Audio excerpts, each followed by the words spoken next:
She came home smiling from her affair, but I was waiting at the kitchen table. Welcome back to Breakup Cheater. Today's story is one of silence, patience, and truth laid bare. I was already awake when the door opened. It was 5:47 a.m. The sun hadn't broken the horizon yet, and the entire house was soaked in that dim gray light, the kind that makes everything feel still. The only sound was the soft click of the front door unlocking. I didn't move. I was sitting at the kitchen table, fingers wrapped around a mug of coffee that had gone cold hours ago. I hadn't taken a single sip. Then she walked in, Serena. She didn't sneak, didn't tiptoe. She strolled in like it was any other morning. Like she hadn't left the house at 9 p.m. the night before for a girls' night, and vanished until morning without a single message. She wore a black sweater I didn't recognize. Her heels dangled from her fingers. Her hair was slightly damp, her lipstick was gone, but her eyes were alive, lit up, and she was smiling. Not a guilty, nervous smile. Satisfied one. The kind of grin someone wears when they think they've pulled something off. She didn't see me at first. She dropped her heels near the stairs and headed for the fridge, humming softly to herself. Opened it like nothing was wrong. Poured a glass of orange juice. That's when she finally noticed me. Her smile twitched. Not gone, just dimmed. "Oh," she said, recovering quickly. "You're up early."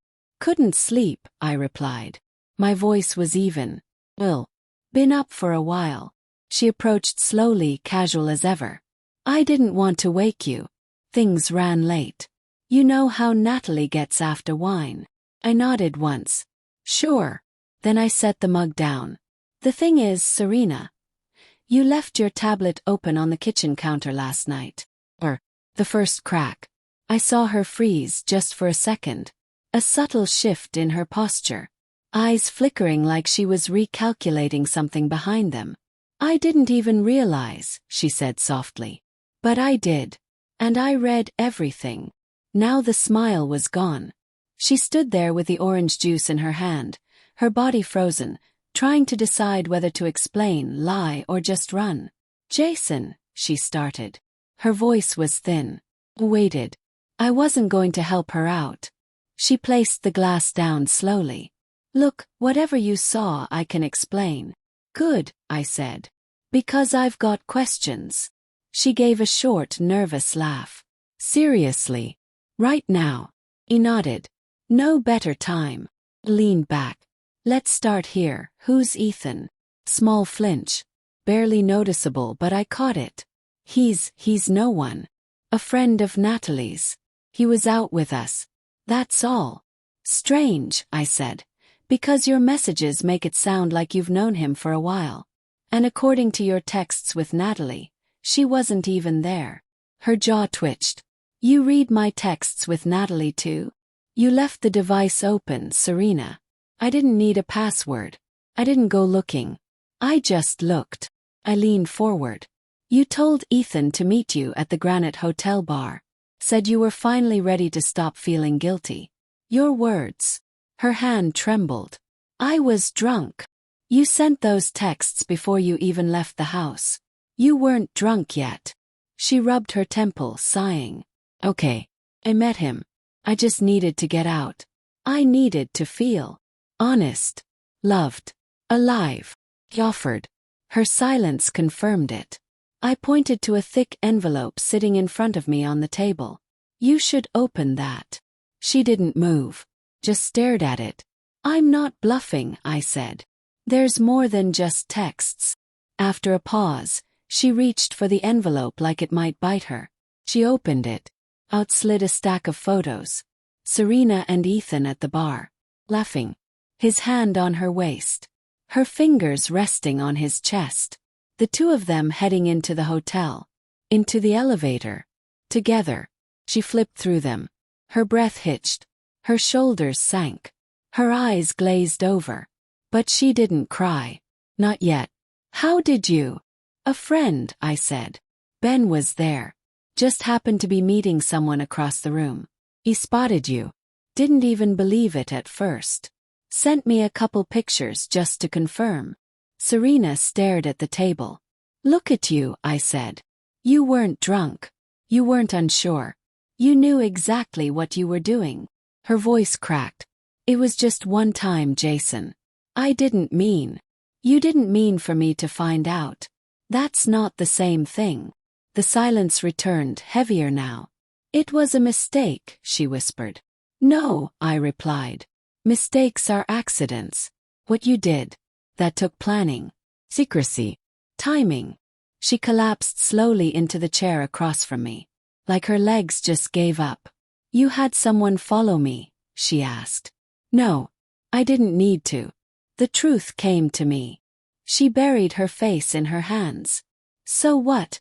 You just waited here all night for me to walk in. No, I said. I wasn't supposed to be here. I had a business trip. You remember? She nodded faintly. Plans changed. I never left. I came home around 11 o'clock. You were already gone. Her head lifted slightly. You planned this. No. You did, I said. I just paid attention. She stood angry now. I didn't want this to happen. You've been so distant, always buried in work. I felt invisible. And you fixed that by sleeping with someone else? I needed to feel like I mattered. I get it, I said. But I was distant too. I was struggling too. I just didn't cheat. Serena sank back down. Her energy gone. So that's it. You're done. I reached into the drawer and placed a second envelope on the table. She stared at it. What's that? Divorce papers. Signed everything last night. Just need yours. She stared at the stack like it was a loaded gun. You're not even angry, she whispered. I was. But it's hard to stay angry once you realize. Someone was never really yours to begin with. Her lip quivered. I still love you. He nodded. Just not enough to stay loyal. Tears finally fell. Quiet, slow. She wiped them away but didn't speak. We've been broken for a while, she said. I know. But I held on. Hope. You didn't. She looked desperate now.